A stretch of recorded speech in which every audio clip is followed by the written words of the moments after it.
Hello, everybody. Welcome to another episode of Showroom. Showroom is a show where we talk about all things commerce, retail, brand, and we come at it from the lens of innovation, strategy, technology, business, and culture.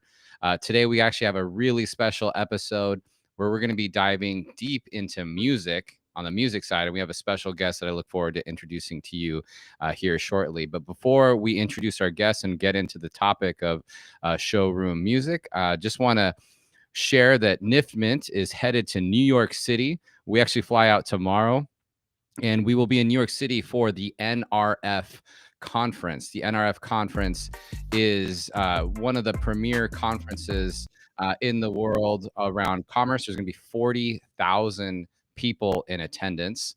And this is actually a video of when we set up our booth at the Shop Talk conference a few months ago. Niftmint's going to be at the startup hall, the startup hub section. So we're going to be at booth 2401. Definitely come by and check that out. You'll get to talk to myself. I am the founder and CEO. And so I would love to talk to you about all things product authentication, stablecoins for brands, which is our newest product, how you can do loyalty and rewards with your tokenized products, and just talk innovation. So come by booth 2401. We'd love to talk to you. My colleague Aaron Lowe will be there as well. And now I'm excited to get right into the meat of today's episode. We are going to be talking about music, and I have a special guest. He is the founder and CEO of Deeper. Deeper is a music discovery platform, and this gentleman is a friend of mine.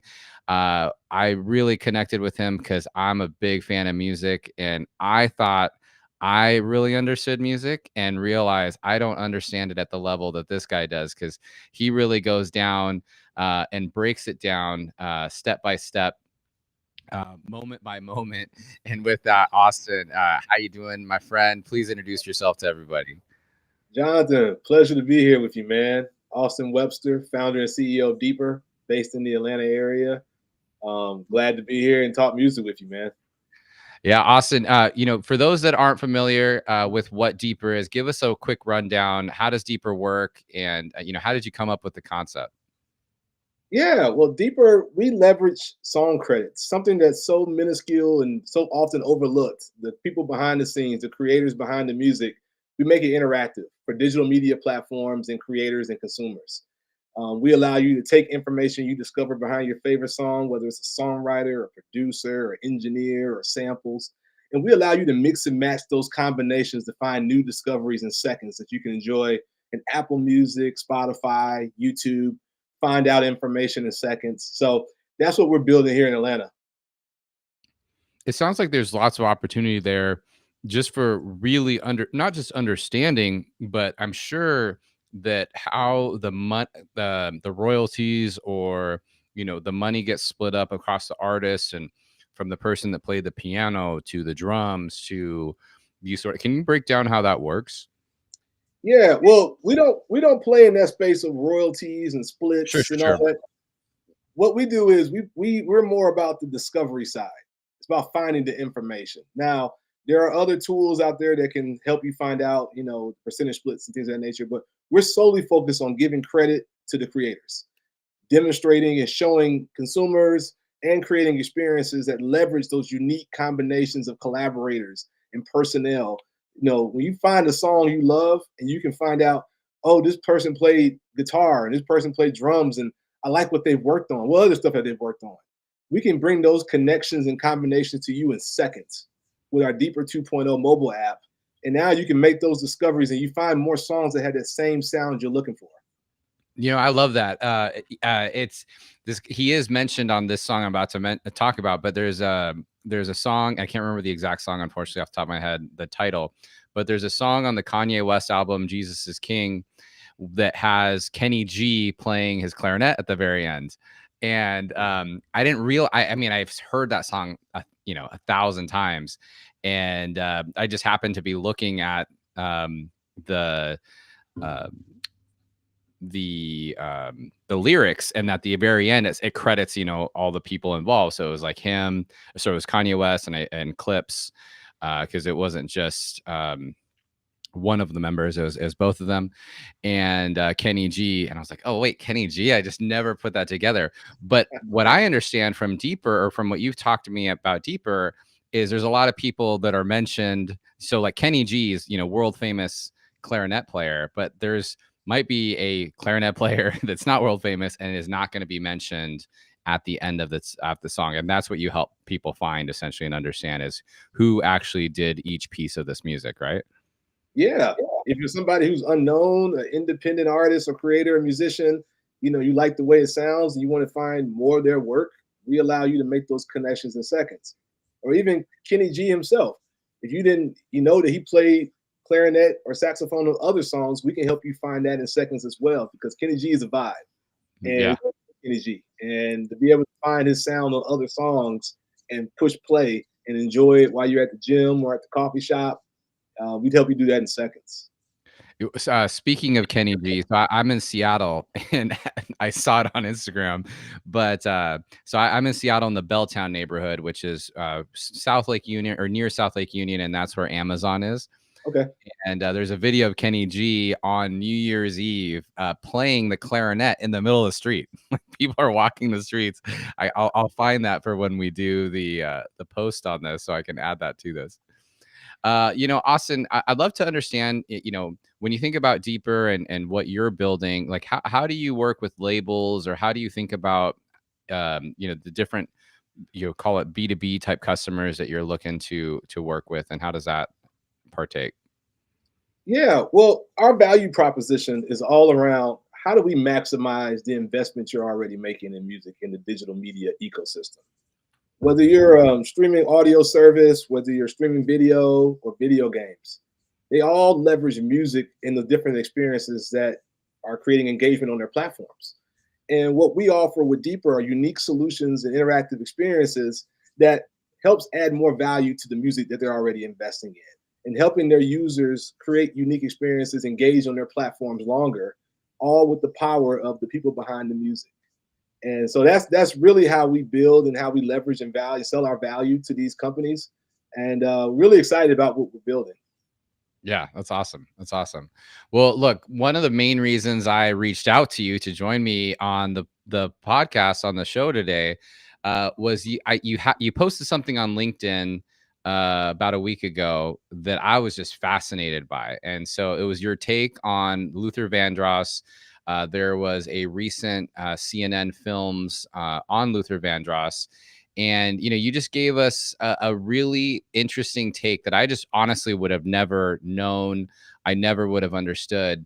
And so I'd love if you just shared your take on that with us here. And tell us a little bit about the film, and why you found that interesting, and why you think people should know about Luther, and yeah, just share your take with us. Yeah, well, Luther Vandross was a very accomplished R&B singer, and from the movie, what I learned, a writer, producer, arranger. I grew up. Luther was always on in my household. You go to the dentist's office, or go to a gathering, or my parents would go to see Luther Vandross in concert. He was always like this guy that was always a staple in the household. But I only knew like his top hits. I never did a deep dive into Luther's catalog because it felt kind of old timey or not my style of music. And the beautiful thing about this documentary is that it really broke down who he was as an artist, and like his passion for the craft and how much he put into the music. And me as a music fan, I just admired his tenacity, his hustle, his drive, and his vision, to where I go back now and I've listened to every one of his albums since watching the movie, and I hear things totally differently now. And that's the power of story. That's the power of unlocking the information behind these creators, because Luther passed a little bit before his time in the early 2000s. But now I'm discovering music from the 70s, the 80s, and 90s. The work that he did with David Bowie, which was mind blowing to me. He was featured on every Chic album. Now Rogers talked about the impact and the influence of his voice behind some of the big seminal records that Chic put out, such as Good Times and things of that nature. So big fan of the music documentaries that are kind of making a big push in media right now. Yeah, I was doing a little bit of research before we got on to talk about this, and I was noticing that it says that Vandross, he sold 40 million records during his career, which to me, I mean, I know him, not personally, obviously, but I know his music, same as you. It was always playing on the background. That feels really light, though. Do you think why is that? Well, they touched on it in the movie. In the 80s, 70s, and before, it was always black radio and pop radio was like what you tried to cross over towards. And he could never unlock that combination to cross over till his later years. Dance with My Father was one of the bigger hits that he had, and that was in his later years. And one of the things he lamented was that he puts all this passion, his energy, and his detail in his craft, but he could never get the budgets to kind of maximize his investment into the music, into the marketplace. And so I think there's a lot of different reasons why that record number seems kind of low. But I think what this movie and what it's doing is introducing him to new generations of audiences who can discover his music. And obviously, he can't be here to see the fruits of the reward of that, but his estate and his relatives and his family will be able to see that his music will continue on. And that seems to happen quite often, right? When an artist passes, there's a lift in their music, and then when there's some sort of biopic, there's also a lift, in the music, like Bohemian Rhapsody. I think about that Yep. film. Yeah, No, that's the thing about these biopics, man. It's always about the story. I found, this is my unscientific theory, is that if you add a little more color to the people behind the music, tell their story and their struggle and their journey and the tenacity in which they pushed and put into their music, and you're able to like see it on screen, I guarantee you go back and listen to the music totally different. It's almost like Technicolor versus black and white. right. And it's the same film, but man, it looks a lot better.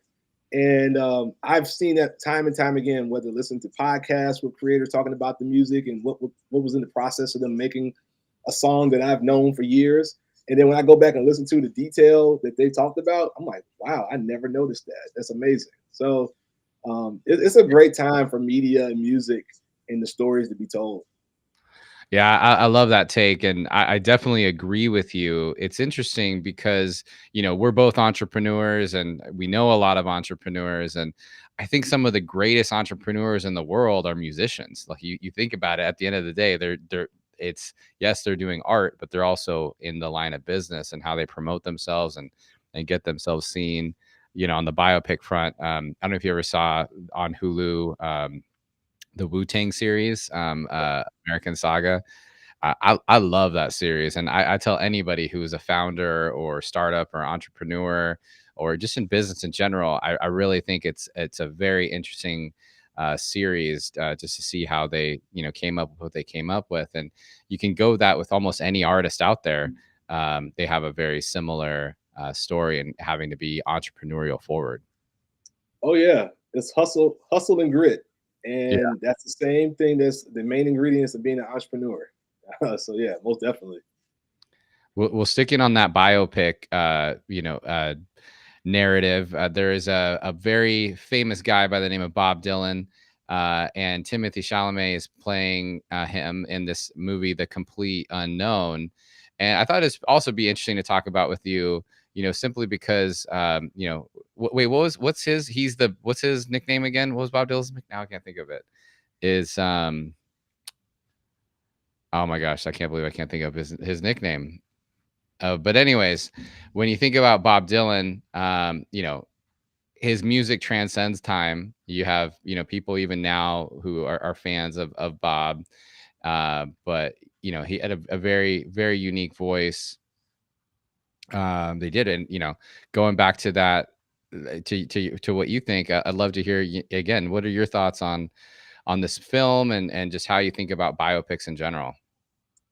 Yeah, I haven't had a chance to watch this yet, but I've heard great reviews. I did get to see Bob Dylan kind of spotlighted in The Greatest Night of Pop. It was a documentary that Lionel Richie did for the We Are the World um, joint song with all the main artists of the 80s coming together.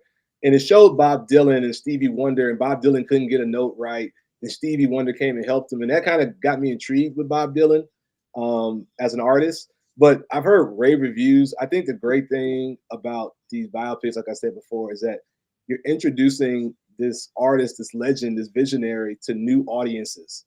And the people who grew up on Dylan's music and our fans is also a great way for them to reconnect and share with their family and their friends. And that just continues to spread. And I'm, I love new artists. I love new music that's coming out, but there's something about this evergreen catalog right now.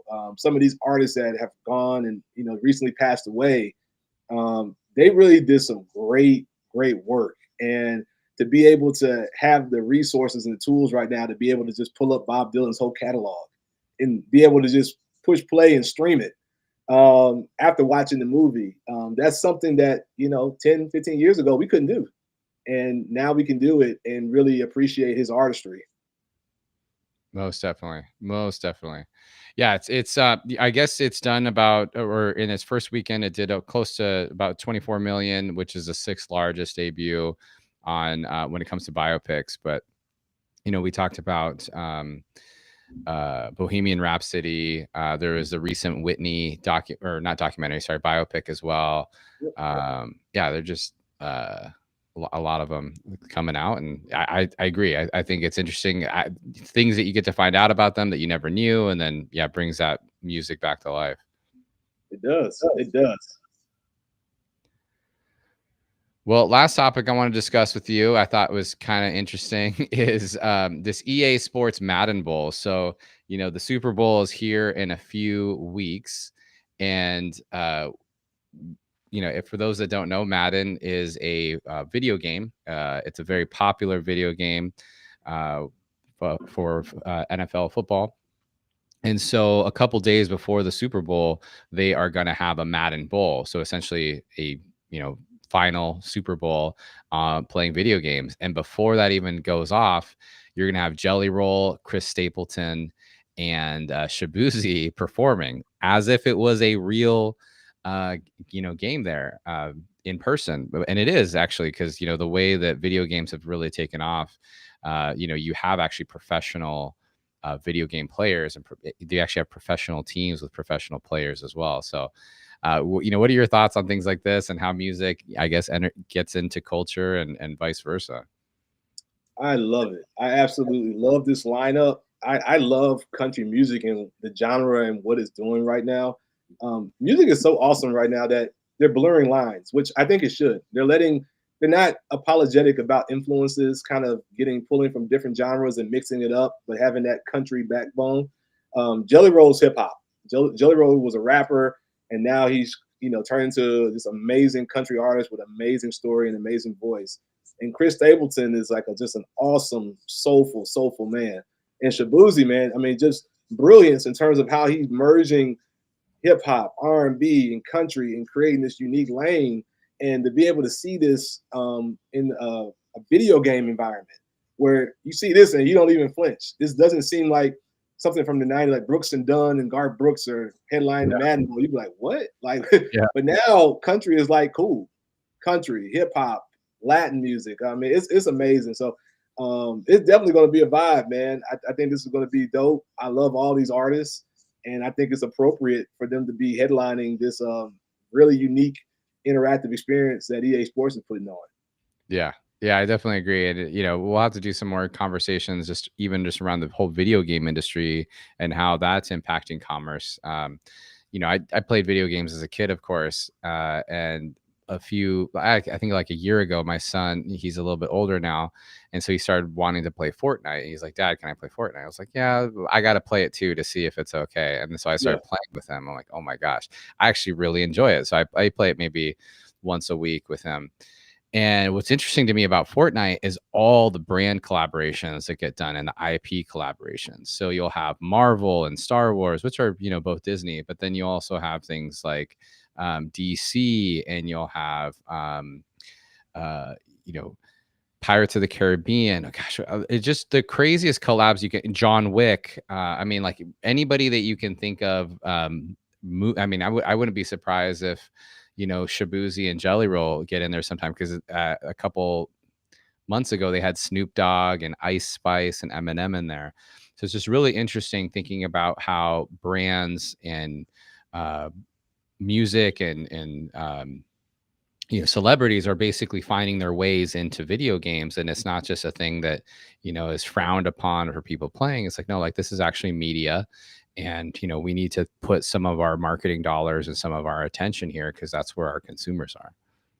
Yeah, no, I mean, when I played video games growing up a lot more than I do now, and the thing what we would always do is we turn the volume down and play our music. We be playing CDs, and me and my friends we playing the latest albums, and that was our thing: music and video games. It was the thing that we did. And now to see like Fortnite having these interactive concerts and experiences with these artists is like these are like the new arenas. These are the new venues, and if you're a big artist, you best believe you need to be in these venues to get attention and get recognition and promotion. So I love it. I think it's dope. I think we're just kind of scratching the surface of the potential of what these mediums can do together, and unique experiences for the end user, which ultimately it's amazing how far it's evolved and advanced over the last couple of years. Yeah, most definitely. Yeah, from going 2D slide scroll across the screen to, pretty much, fully immersive. And, it's funny, actually, we have a partner that we've been talking with who wants to do some work with Niftmint. And they specifically work with brands on creating brand video games. So like, let's say like you're a car company, they'll create a car racing game for you, or you are a grocery store company, they'll create like a shopping in the grocery store, but it's a game for a mobile phone. And so, it's pretty interesting how these different brands are thinking about how they get involved, with games. Oh yeah, it's all about touch points, digital Yeah. touch points, and how can you be top of mind, creating unique experiences for your end users. To maybe they just have a note in their mind. Hey, I need to come back and check out this brand, or next time I go to the store, I want to go purchase this because I remember playing that game or seeing that game. So Yeah. I'm all for it. Yeah. Austin, any closing thoughts that you have for us? No, I appreciate the opportunity. I love music. I don't not only live it, I mean, I'm a part of it. And I'm not musically inclined, but I love, creating the platform to tell the stories and creating unique discoveries for everyone loves music. Music is a part of our life from high school to college to working professional, having kids. That's the soundtrack of our lives. So to be able to kind of do some unique stuff with it and talk about it, it's a joy for me, man. Awesome. Appreciate it. Well, Austin, what are some good ways that people can follow up with you, stay in touch with you, follow you on your journey? Yeah, lock in with me on LinkedIn. I'm on Instagram, a Webster 901. Yeah, LinkedIn is best for me. Instagram, those are my main weapons of choice on social media. And check out deepermusic.com. You can reach us deeprmusic.com. You can email us through there as well. And I look forward to hearing from you. Perfect. Perfect. Well, hey, thanks again for joining us. And, for everybody else, thank you for listening. We look forward to having you on the podcast and watching us. And thank you for supporting what we're doing here with Showroom, the show, and with Niftmint. And you can follow us at Niftmint on all the channels, or you can follow me at JG Blanco or JG Product, pretty much anywhere. If you are in New York, come pay us a visit at booth 2401. And thank you so much. And we will talk to you next week.